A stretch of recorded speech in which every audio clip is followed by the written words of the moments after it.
rapport à la terre-mère, on a pensé un peu à toutes les divinités qui pouvaient se rapprocher de cette thématique-là. Et c'est vrai qu'en fait, on est parti directement en Amérique du Sud parce qu'on avait connaissance du site Moray, donc qui est un site Inca, qui était d'abord un site agricole dans lequel les Incas faisaient des essais de culture. En fait, c'était plein de microclimats en terrasse, de cercles concentriques, donc on dirait un amphithéâtre de verdure, mais en fait, c'était des essais agricoles. Et en même temps, c'était un site dans lequel ils faisaient beaucoup d'offrandes et de festivités pour remercier la terre-mère, donc en plus du fait agricole. Et donc notre jardin s'inspire vraiment de cette forme-là, donc on part du centre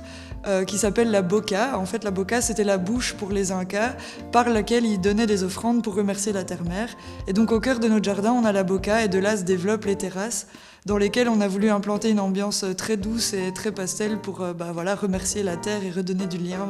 aux visiteurs du jardin.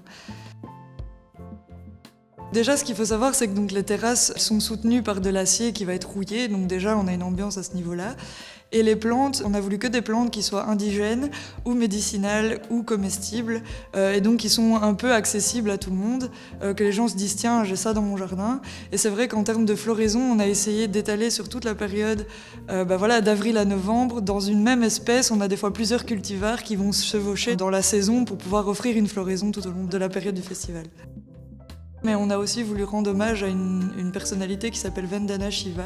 qui est une scientifique indienne qui se bat en fait pour les graines paysannes et pour que qu'il y ait des échanges entre les paysans et que les graines soient transmises de terre à terre. Et donc dans notre jardin, on a mis en place des grosses dames Jeanne en verre remplies de graines, donc qui ont un aspect d'abord esthétique, mais qui sont aussi là pour sensibiliser les gens à ça, de dire que d'abord, les plantes viennent de la terre et de la graine et que le lien qui a été perdu, donc qui était un peu le but de cette thématique, revienne et que ça leur donne vraiment envie de